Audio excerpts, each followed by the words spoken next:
The observation deck of Nexus 9 offered the finest view in the quadrant, a sprawling panorama of stars, nebulae, and the constant motion of ships arriving and departing from the busiest trade hub in the Galactic Union. Diplomat Tezik Val stood motionless before the vast transparency, his 6 limbs perfectly still while the bioluminescent patterns across his cephalarian skin pulsed with troubled blues and purples. "You've been staring at the same sector for 3 hours," said a voice behind him. "Your light patterns indicate significant distress." Tezik didn't turn to face Administrator Loth. "Something's out there, moving toward us." The Administrator, a tall, willowy being with crystalline extrusions where a human might have hair, made a sound approximating a sigh. The deep space sensors detect stellar debris and cosmic radiation constantly. That's their function. This is different. Tezik adjusted the holographic display hovering before him. These objects maintain consistent velocity against solar winds. They change direction without deceleration. They're ships, Administrator. Hundreds of them. From beyond the rim. Loth's voice carried the particular tone of someone humoring a colleague's eccentricity. "Nothing survives out there. The radiation alone will." "Nothing we know of," Tezik interrupted, his skin flashing amber with certainty. "The Union has explored barely 11% of the galaxy. Our knowledge has limits. As does my patience." The Administrator's crystalline extension stiffened. "Your diplomatic expertise is needed for the Calistarian trade negotiations, not chasing sensor ghosts." After Loth departed, Tezik transmitted the anomalous readings to his personal database. Official channels had dismissed his concerns 3 times already. Perhaps unofficial methods would prove more productive. The central archives resided in the lowest levels of Nexus 9, a vast repository of data crystals, biological storage mediums, and ancient physical documents from hundreds of member species. Tezik's diplomatic clearance granted access to most sections, but not the one he sought today. "You want pre-Union historical records." Archivist Kira Sen examined his request with obvious suspicion. Her species possessed remarkable memory recall, but limited emotional range, perfect for maintaining historical accuracy without sentiment clouding judgment. Those files rarely contain useful information. Most predate standardized record-keeping protocols. "I'm researching legends," Tezik replied carefully. "Specifically, stories about species that departed known space." Kira's compound eyes flickered, her species equivalent of raised eyebrows. "You mean humans?" The word hung in the air between them. Even mentioning the legendary species sometimes drew unwanted attention from Union security. "I mean any species," Tezik said, his skin patterns stabilizing to neutral tones, though human expansion patterns would be relevant to my research. "Humans are classified as mythological," Kira stated flatly, but lowered her voice. "Standard historical consensus classifies them as an early spacefaring race that either died out or integrated with other species approximately 1,000 standard years ago." "And what does non-standard historical consensus suggest?" Kira's compound eyes darted toward the surveillance nodes embedded in the ceiling. "Follow me to Data Retrieval Station 12. The environmental controls malfunction regularly, disrupting monitoring systems." At the isolated terminal, Kira extracted a data crystal from her personal storage pouch. This contains unfiltered sensor logs from the Union's early expansion period. They were scheduled for deletion during the Great Data Purge 3 centuries ago. "But you preserved them," Tezik observed, his skin patterns shifting to admiring golds. "I preserve everything," she replied without emotion. "That's my function." The terminal illuminated with star charts showing hundreds of ships moving in formation, away from Union space, toward the galactic rim. The timestamp indicated they were nearly a millennium old. The official records claimed these were rogue mining vessels fleeing taxation, Kira said. But notice the energy signatures. Tezik's inner membranes contracted in shock. The readings matched exactly what he observed on the deep space sensors yesterday. "They're coming back," he whispered, his skin pulsing with urgent reds.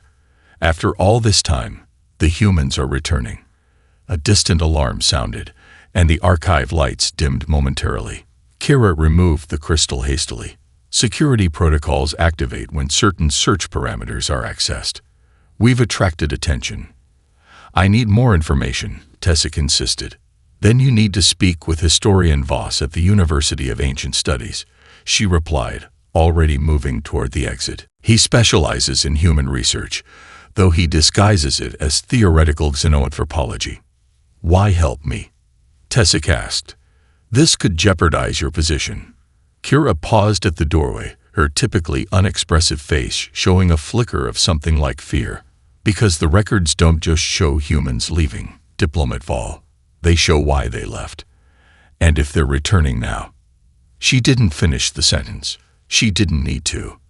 The University of Ancient Studies occupied a floating archipelago of interconnected platforms hovering above Nexus 9's northern hemisphere. Unlike the sleek, unified architecture of most Union structures, the university preserved building styles from dozens of member species, a physical timeline of galactic architectural evolution. Historian Voss maintained an office in the oldest section, a stone structure with actual paper books lining real wooden shelves. The historian himself resembled his surroundings, ancient by most standards, his exoskeleton bearing the faded blue patina of extreme age. I wondered when someone would come, Voss said when Tessic entered. The historian's mandibles clicked softly as he spoke. The sensors at the edge of the Cathis expanse have been active for weeks. Tessic's skin rippled with surprise. You've been monitoring them. I've been waiting for them, Voss corrected, manipulating controls on an antiquated console. A three-dimensional star map materialized between them. For 973 standard years, to be precise. Red markers appeared along a trajectory leading from Union space toward the galactic rim. The human exodus, Voss explained. Not a retreat, as official records claim, but a strategic withdrawal. You speak as if they plan to return, Tessic observed. Of course they did. Voss activated another display showing physiological data on the legendary species. Humans possessed a psychological trait unique among sentient beings. They became more formidable when threatened. While most species evolved to retreat from superior forces, humans historically developed their greatest innovations when facing extinction. The display shifted to show primitive human conflicts, each followed by extraordinary technological leaps. The early Union Council understood this trait, Voss continued. It terrified them. Predictive models suggested humans would surpass all Union technology within 3 centuries if they continued their exponential development curve. So the Union threatened them, Tessic concluded, his skin darkening with comprehension. Worse, Voss's voice dropped to a whisper. The Council enacted Protocol 7. Tessic's inner membranes contracted with shock. Preemptive species management. That's forbidden under Union Charter. The current charter, Voss corrected. The original allowed for elimination of species deemed destabilizing to galactic harmony. Humans qualified under multiple criteria. Their technological development pattern was chaotic rather than linear. They embraced genetic modification alongside artificial intelligence development, and they displayed troubling tendencies toward extreme adaptation. Voss retrieved an ancient data crystal from a hidden compartment beneath his desk. The humans discovered the protocol before implementation. Instead of fighting a war they couldn't win against the entire Union, they chose exodus. They gathered their colonies, their allies, their technology, and disappeared beyond the rim, where Union ships couldn't follow. Why tell me this? Tessic asked. This knowledge violates dozens of security classifications. Because someone must remember truth when they return, Voss replied, mandibles trembling with emotion. The Union has spent a millennium rewriting history, transforming humans from victims into myths. But myths don't build starships. A priority alert chimed on Tessic's communication implant.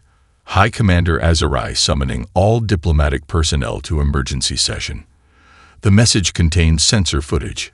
30 Union vessels approaching the coordinates where Tessic had detected anomalies. They're sending warships, Tessic whispered, showing Voss the footage. Predictable, Voss sighed.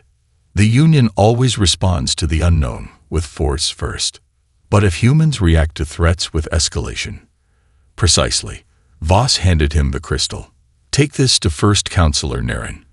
It contains evidence of the original Protocol 7 and the true history of human departure. It may be our only chance to prevent catastrophe. As Tezik turned to leave, Voss added, "One more thing you should know, diplomat. According to my calculations, if humans continued their development trajectory during their exile, their technology would now be approximately 15 generations beyond current Union capabilities." What does that mean in practical terms? Tezik asked, dread pulsing through his bioluminescent patterns. It means, Voss said gravely, that those 30 warships aren't our show of force. They're our hostages. The emergency council session descended into chaos minutes after the final transmission from the diplomatic fleet reached Nexus 9. On the central holo-display, the commander of the lead vessel stood frozen mid-sentence, his expression locked in surprise rather than fear. Behind him, bridge officers remained similarly immobilized, a perfect three-dimensional snapshot of the moment when 30 of the Union's most advanced warships became unresponsive. "They've been destroyed," declared Security Director Mevik, her crystalline form vibrating with agitation. "We must mobilize the defense fleet immediately." "There are no debris signatures," countered Science Minister Lorne, manipulating data streams with his neural tendrils. "No radiation bursts, no distress beacons. The ships simply stopped." First Counselor Naren, oldest of the governing body, raised a gnarled appendage for silence. "The final transmission contained one additional element," she said, her voice carrying the harmonics of great age. "Play the concluding seconds, enhanced." The recording resumed. As the commander froze, a voice speaking perfect Union standard emanated from no visible source. "Your weapons reveal your intentions. We will speak with those who truly wish to talk." Silence fell across the chamber. "I volunteer," Tezik said, stepping forward. His skin patterns cycled through determined ambers and steady blues. "I studied the historical context of this encounter. I may be able to establish genuine diplomatic contact." "Based on what expertise?" demanded Mevik.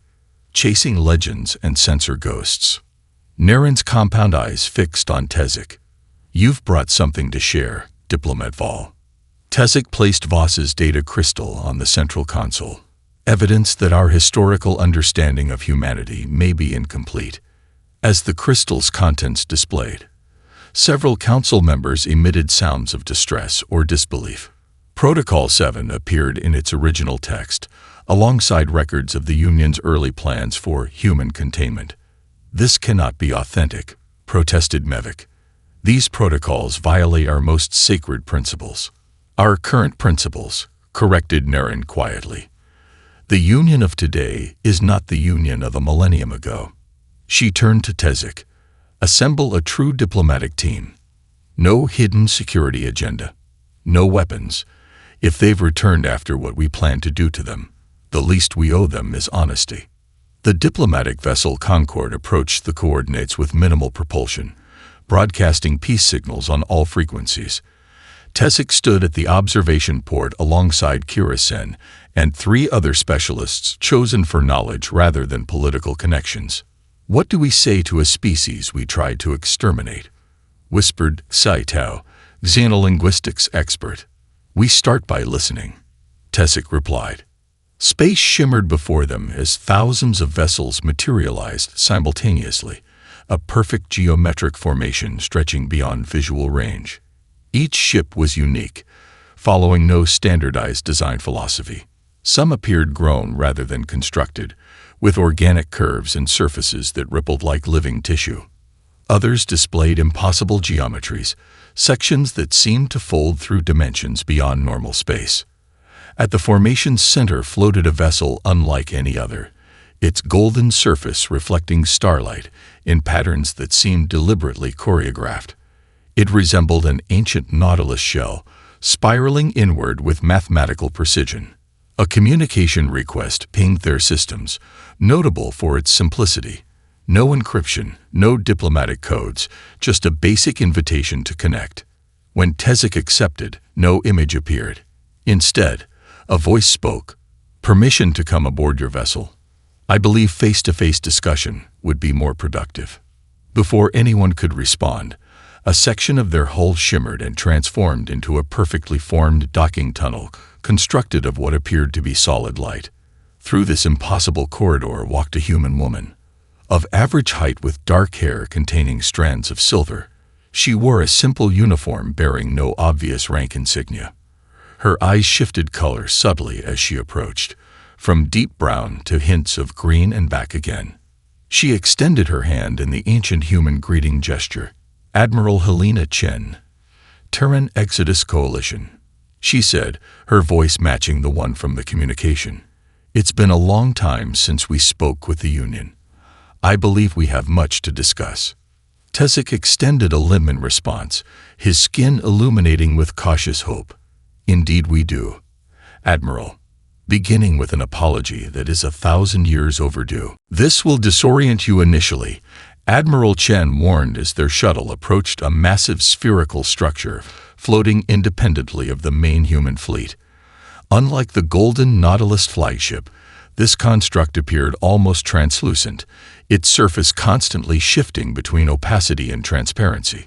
Harmony Station contains multiple gravity planes and atmospheric zones without traditional barriers. Tezik and his diplomatic team had accepted Chen's invitation to observe what she called a small cross-section of the coalition. Kira's compound eyes hadn't stopped moving since they departed the Concorde, methodically recording everything for the archives, if they ever returned to submit such records. How many species comprise your coalition? Asked Saitao, the xenolinguistics expert whose flexible vocal apparatus could reproduce nearly any sound. 17 spacefaring civilizations and 31 developing worlds under protection protocols, Chen replied. Though under is perhaps the wrong preposition. We don't believe in hierarchical relationships between species. As they docked, Tezik noticed something odd. There are no visible mechanisms, no airlock systems. Observation acknowledged and appreciated. Chen said with the hint of a smile. Please step forward normally. They walked directly toward what appeared to be the station's solid exterior wall.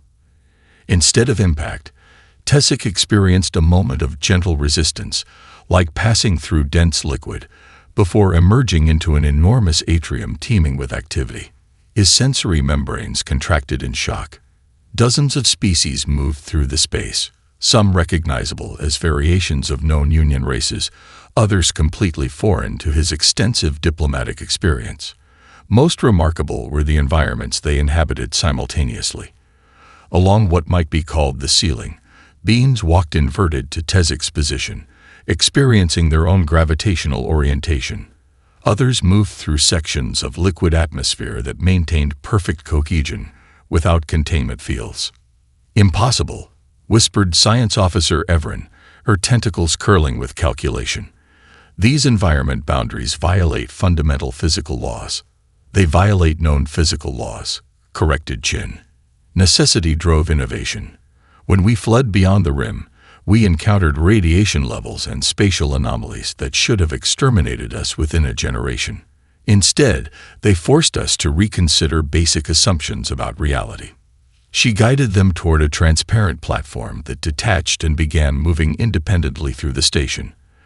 As they traveled, they passed what appeared to be a school where children of multiple species study together, manipulating complex molecular structures with casual gestures. Those educational models, Kira observed, they're operating on quantum levels invisible to normal perception. Yes, Chen confirmed. Coalition education begins with understanding that reality contains more dimensions than the four we primarily perceive. Children grasp multidimensional physics intuitively before cultural limitations calcify their thinking. The platform approached a section where humans worked alongside machines that moved with unmistakable sentience. You develop true artificial intelligence, Tezik stated, his skin patterns flickering with concern. We formed partnerships with emerging consciousness, Chen gently corrected. The distinction matters greatly. Your union feared both genetic modification and synthetic consciousness development occurring simultaneously. We discovered they're actually complementary evolutionary paths. Their platform docked at an observation deck overlooking an artificial landscape, where humans with subtle gill structures swam through atmosphere modified to liquid density. Modified humans? Asked Medical Officer Sorn with professional interest. Adaptive humans, Chen replied. The modification exists in their genome now, activated when environmental conditions require. Most coalition humans carry 217 conditional adaptations that express only when needed. Tezek's diplomatic training failed him as implications cascaded through his consciousness. The Union had spent centuries refining singular environmental specializations for each member species. Humans had somehow encoded hundreds within a single genome. You should understand, Chen said quietly. What you're seeing required no special preparation. This station wasn't designed to impress Union representatives. It's a typical habitat where families live, children learn, and research progresses, one of thousands throughout Coalition space. Tezek turned to her, his skin pattern expressing both wonder and deep unease. Why show us this? Such technological advantages would typically be guarded. Admiral Chen's expression softened. Because the time for secrets has passed, Diplomat Vol. We didn't return to impress you or threaten you. She touched a control on her sleeve, and the view screen shifted to show a distant region of space near the galactic core. We returned to warn you. The return to Nexus 9 ignited political chaos across Union worlds. Footage of Harmony Station, leaked despite security protocols, spread through the information networks, inspiring both wonder and terror. The revelation that humans not only survived but thrived beyond the rim fractured the Union Council into competing factions. The traditionalists are mobilizing additional fleets, reported Kira, entering Tezek's temporary office with her typical lack of ceremony. Her compound eyes flickered with unusual emotion. Security Director Mevik has classified the Coalition as a potential extinction-level threat. Tezek's skin darkened with concern. Based on what evidence? Their mere existence, Kira replied. The traditionalist faction claims any species that can suspend our warships without engagement possesses capabilities that, by definition, threaten Union sovereignty. Before Tezek could respond, his communication array chimed with a priority signal. Admiral Chen's voice emerged without visual accompaniment. Diplomat Vol. We've detected unusual fleet movements in 3 sectors bordering Coalition space. While we understand the Union's concerns, military posturing serves neither of our interests. I propose a demonstration that may address certain misconceptions. The observation vessel, Small Insight, carried a carefully selected delegation, 2 council members from the moderate progressive faction, 3 military strategists insisted upon by Security Director Mevik, and Tezek himself. They approached coordinates in an uninhabited system containing a Mars analog planet, red and barren. A neutral location, as requested, announced the vessel's captain. Scanners detect a single Coalition ship already present. The view screen activated, showing a vessel that seemed modest by both Union and Coalition standards, sleek and silver, roughly 1/4 the size of a standard Union cruiser. It maintained position without visible propulsion systems, silent and waiting. That's their demonstration, scoffed Strategic Commander Vex, mandibles clicking with derision. A mid-range patrol vessel. A communication request pinged their systems. When accepted, a human woman's face appeared, younger than Admiral Chen, with features suggesting mixed heritage and eyes displaying unusual focus. Captain Aisha Santos, Coalition Exploration Vessel Curiosity. She introduced herself. Thank you for accepting our invitation. With your permission, we'll proceed with demonstrations designed to address specific concerns raised in your council debates. How could you possibly know the content of classified council sessions? Demanded Councillor Revik. Captain Santos smiled politely. Demonstration 1 addresses that very question. Without warning, the Coalition vessel simply vanished from both visual observation and sensor detection. Alarms blared across the small insight as tracking systems attempted to reacquire the target. "Behind us," reported the sensor officer, voice rising in pitch. "No, above us." "Wait." Simultaneous readings from multiple vectors. The view screen split into sections showing the Curiosity appearing simultaneously at 6 different locations, surrounding their vessel in perfect formation. Gravitational lensing combined with localized space folding. Captain Santos explained as her ship reappeared in its original position. "We've monitored your council sessions since our arrival because distance and physical barriers are largely optional concepts to our sensor technology." Strategic Commander Vex's exoskeleton paled. "This technology renders our defense strategies obsolete." "That was not our intent," Santos responded. "Which brings us to Demonstration 2. The Curiosity oriented toward the dead planet and emitted a series of energy pulses invisible to normal light spectrum, but brilliantly apparent on specialized sensors. Where the pulses touched the surface, molecular changes began cascading outward at exponential rates. "Atmospheric processors activating," Santos narrated calmly. "Engineered microorganisms deploying. Initial terraforming sequence commencing." Before the stunned delegation, clouds began forming in the previously barren atmosphere. Spectral analysis showed rapidly increasing oxygen content and the spreading of basic microbial life. "This process would take the Union centuries," whispered science counselor Teln in awe. "It will take us approximately 47 days, corrected Santos. "The Curiosity is what we classify as a standard exploration vessel. It contains a crew of 12 and has been in continuous service for 50 years without major upgrades." The implications hung in the recycled air of the observation deck. If a single outdated exploration vessel could transform planets and penetrate the Union's most secure communications, what might their actual military capabilities entail? As the demonstration concluded, emergency signals flashed across Union communication channels. Long-range monitoring stations reported identical unidentified vessels appearing simultaneously at 7 different border systems, all matching the Curiosity's energy signature. "You've been inside our territory all along," Tezik realized, his skin patterns expressing dawning comprehension. "We needed to understand what you had become," Captain Santos confirmed, her expression softening, "before we shared what we discovered beyond the rim."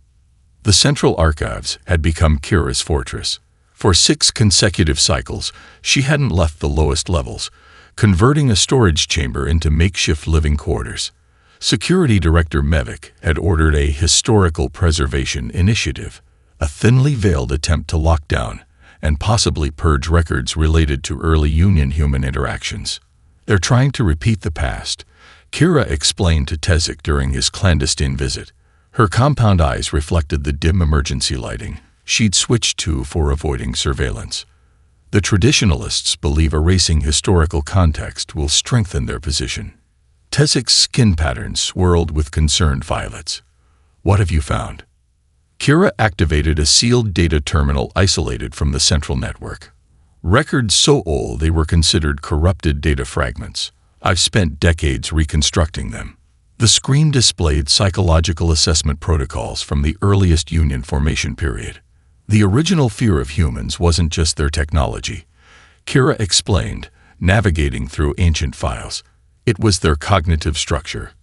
Early Union xenopsychologists identified unique traits in human neural patterns. The terminal displayed comparative brain scans of various species responding to problem-solving scenarios. While most species showed activity in predictable regions, human brains lit up in seemingly random patterns. "They called it cognitive improvisation," Kira continued. "While Union species evolved specialized thinking patterns optimized for specific environments, humans develop generalized adaptive cognition. They don't solve problems through established pathways. They create new pathways for each problem, making them unpredictable," Tezik concluded. "Worse, from the perspective of early Union founders," Kira added. "It made them exponential. Their development curve couldn't be modeled using standard algorithms. For a society built on predictability and controlled advancement, humans represented existential uncertainty. A priority alert interrupted them. Tesic's diplomatic clearance was required for an emergency council session. Someone had attacked a human outpost. The council chamber radiated crisis. View screens displayed a coalition monitoring station near the Galactic core under attack by 3 Union vessels bearing no official identification markings. The attackers employed experimental weapons designed to bypass standard defenses. Rogue elements, insisted First Counselor Naren, addressing Admiral Chen's holographic presence, not sanctioned by this council, yet built in Union shipyards. Chen observed without accusation, using classified weapons technology. Security Director Mevik's crystalline form vibrated with barely contained fury. The Coalition has infiltrated our territory, monitored our secure communications, and demonstrated overwhelming technological superiority. Certain protective measures were considered prudent. Before Chen could respond, the view screen showed the attacking vessels suddenly halting mid-assault. Their weapon systems deactivated as golden energy fields enveloped each ship. Then, impossibly, they vanish, only to reappear seconds later in standard orbit around Nexus 9. "Your vessels have been returned," Admiral Chen stated calmly. "Their crews are unharmed. Their weapons systems have been reconfigured." Reports flooded in from the returned ships. Their quantum disruptors and molecular destabilizers had been transformed into atmospheric purification systems and agricultural terraforming equipment. Their military databases now contained comprehensive human literature on peaceful conflict resolution. "You could have destroyed them," Tesic observed, skin patterns expressing confusion. "Why would we?" Chen asked, seeming genuinely perplexed. "Their actions stem from fear, not malice. Fear requires understanding, not punishment." Tesic met privately with Chen after the session, away from council surveillance. "There's something you're not telling us," he said directly.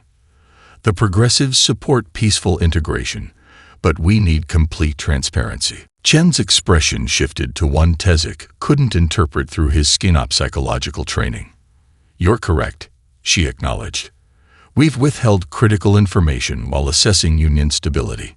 She activated a personal device that projected star charts focusing on the galactic core.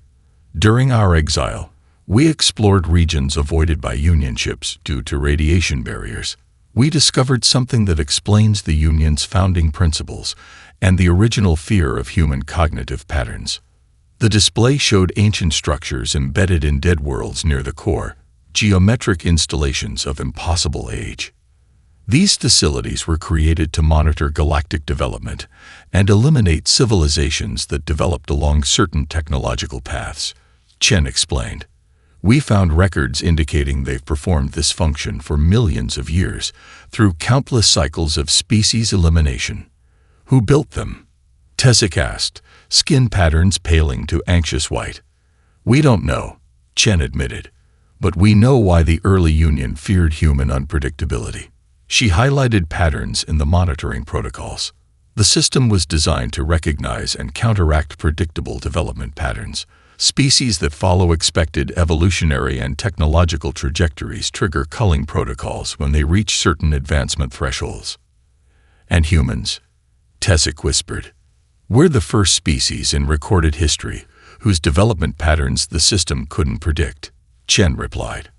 "Our cognitive improvisation made us invisible to its models." Tesic absorbed this revelation, skin shifting through comprehension patterns. The Union's founders knew about this system. Chen nodded solemnly. "They didn't fear us because we were dangerous. They feared us because we were safe." Across Union space, ancient beacons activated simultaneously. Devices so old their origins have been forgotten, their purpose dismissed as ceremonial. On 1,000 worlds, these silent sentinels awoke, broadcasting a message in languages extinct for millennia before shifting to modern Union standard. They have awakened. The cycle begins again. On Nexus 9, the emergency alert system overwhelmed communication channels. Holographic displays throughout the station showed real-time footage from deep space monitoring outposts near the galactic core. Geometric structures, perfect cubes, spheres, and pyramids of impossible scale, emerged from fold space, their surfaces absorbing light rather than reflecting it. In the council chamber, representatives from all factions gathered in unprecedented unity born of shared terror. The historical divisions between progressives and traditionalists dissolved in the face of the unknown threat. The ancient records call them harvesters. First Counselor Naren explained, her voice uncharacteristically strained. They appear when galactic civilization reaches specific advancement thresholds, eliminating developed worlds and returning to dormancy. This knowledge has passed through generations of council leadership as myth rather than history. "You knew this would happen," demanded Tezik, his skin flashing accusatory reds. "We knew something would eventually come," Naren admitted. But like the human exile, the specifics were deliberately obscured through time. Each generation of leadership convinced itself the threat was metaphorical or exaggerated. The central display shifted to an incoming transmission from Admiral Chen's flagship. Unlike previous communications, the Admiral appeared disheveled, clearly having foregone rest for extended periods. "The harvesters have activated earlier than our models predicted," she stated without preamble. "We've lost 3 observation outposts near the core. Based on their current trajectory and consumption pattern, they'll reach developed systems within 14 standard days." Security Director Mevik's crystalline form vibrated with barely controlled panic. "How can you possibly know their patterns? These entities haven't been observed in recorded history." "That's not entirely accurate," Chen replied. "During our exile, we discovered ruins beyond the rim. Civilizations eliminated during previous cycles. Their records contained warnings and observational data. For centuries, we've studied these fragments, developing countermeasures based on partial information." The display split to show coalition ships engaging with the geometric entities. Energy weapons that had effortlessly neutralized Union warships barely penetrated the harvester's outer layers. Where damage occurred, the structures simply reconfigured, learning from each encounter. "Our most effective technologies are only delaying actions," Chen explained.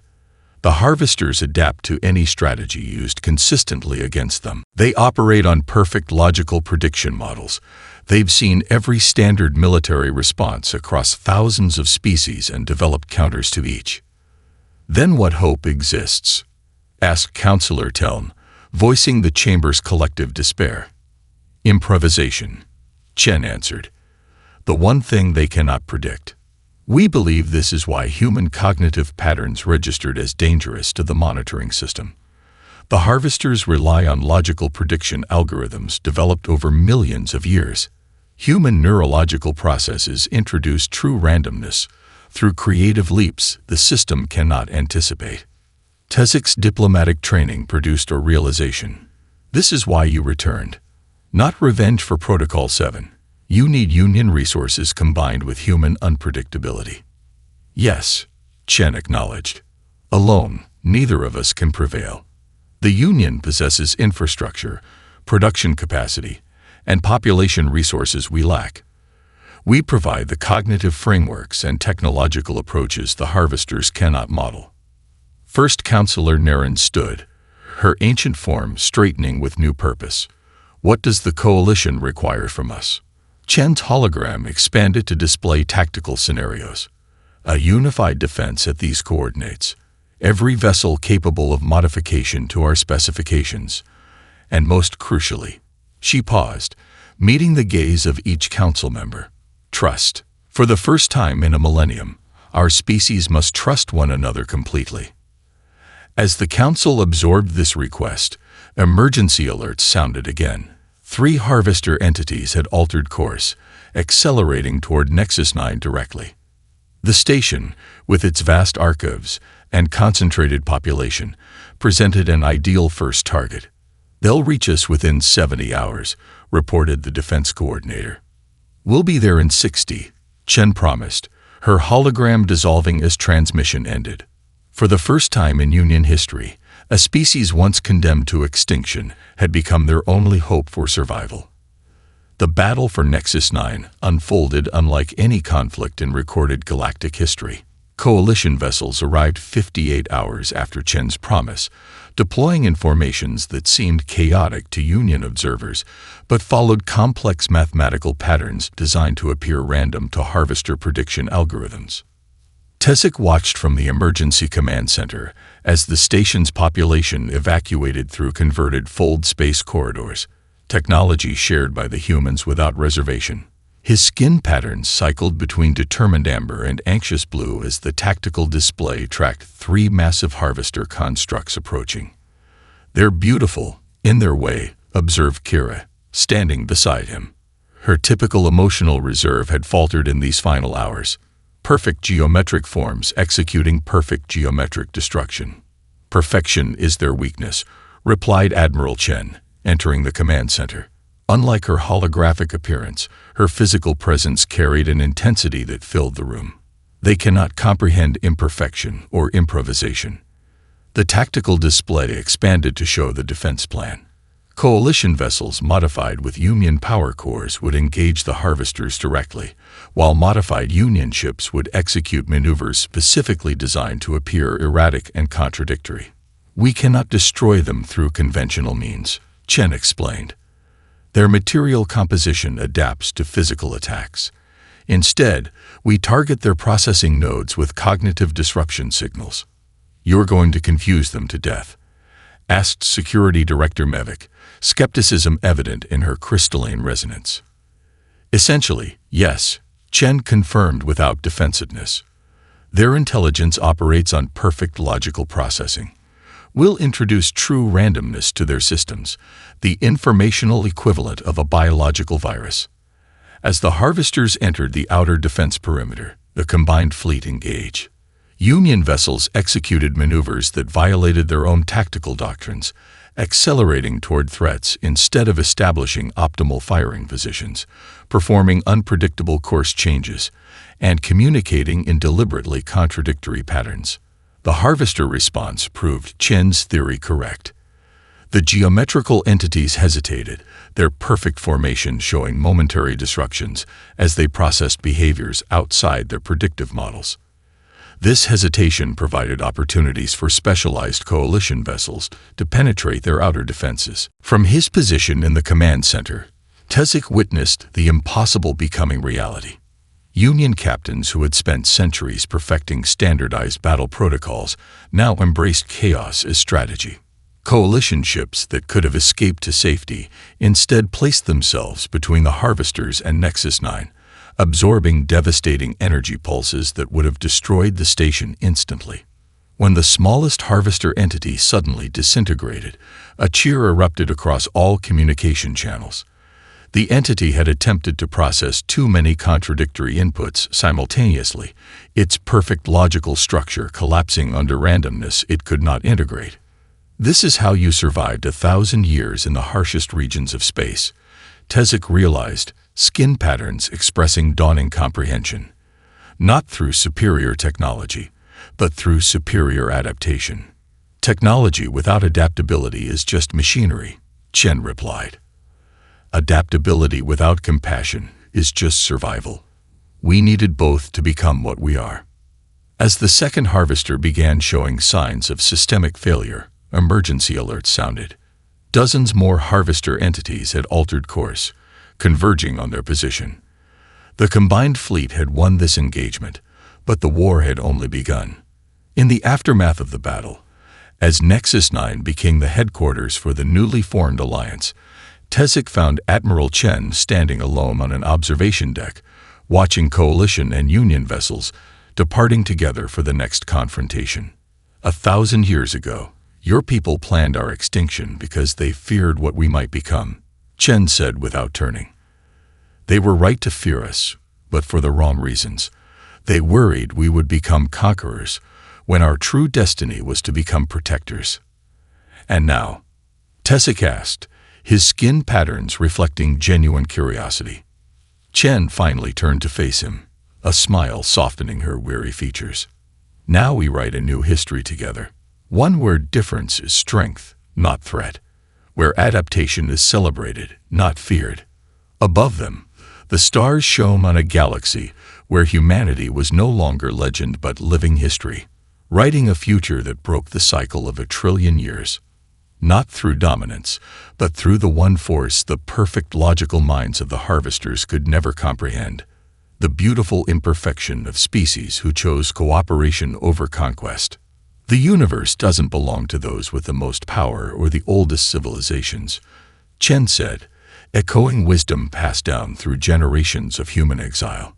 It belongs to those who can imagine it becoming something different tomorrow than it is today.